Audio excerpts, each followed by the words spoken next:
it going, YouTube? Welcome to another video about my old sled. Now today we're going to be talking about how to start a snowmobile, how to start a two-stroke snowmobile with a pull start, no electric. Now I bought this sled last year and the seller showed me how to start it. There's a little bit of a trick to it. It has a primer. So he showed me how to start it and then he dropped it off and went on his way. And I came up a little bit later to ride it and I couldn't get it started. And I was at this for ages and I was kind of feeling like maybe I'd been taken, and then I finally got the hang of using the primer to get the thing running. So I thought I'd do a video and save you some of the frustration that I had. Now this is a perfect day to do a video on starting this sled because last night it went down to minus 32. I think today we're up to about minus 28, but it's really cold. So if we can get it started today, we can get it started anytime. You know, remember when it's this cold, anything with any moisture on it is going to freeze solid. So that includes the cable from your throttle. So before you start your sled, it's always a good idea just to move it a couple of times to make sure that it goes back to its original position. And then when you start it, you know it's not going to stick and take off on you. There's 5 basic things to remember. First one, feet in and on, obviously. Next is your tether. Make sure it's securely fastened to the sled. Make sure your fuel line is on. Emergency stop is up. Check your manual for how many times to operate the primer. On this sled it's 3. So 3 full primes. Okay, so when an engine is cold, it needs a richer mixture to start than when it's running at operating temperature. There's 2 ways to do that. One is a choke. Okay, a choke does that by restricting the airflow into the carburetor, right? So you have lower air to fuel mixture.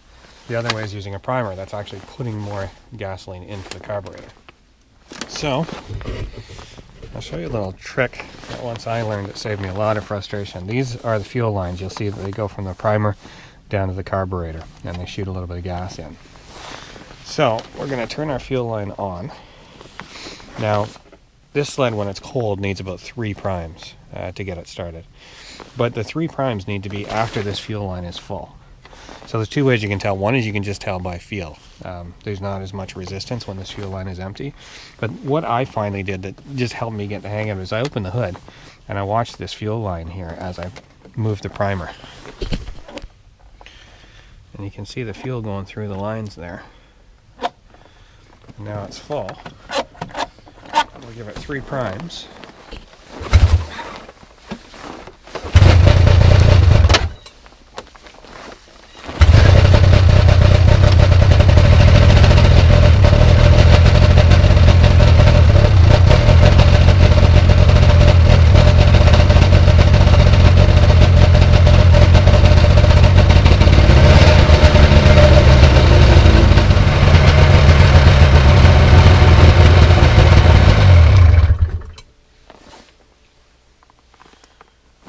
Okay, there you go. Now the other thing to keep in mind is that once the snowmobile is warmed up and it's up to temperature, don't prime it when you go to start it again.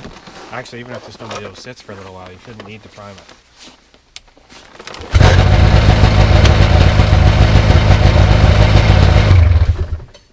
Okay, because if you do prime it when it's warm, then you're putting too much gas in, you're going to flood the engine. And that's a whole other kind of fun, but I did another video about starting a flooded engine, so hopefully you found that helpful. If you did, go ahead and hit subscribe, and I'll see you next time.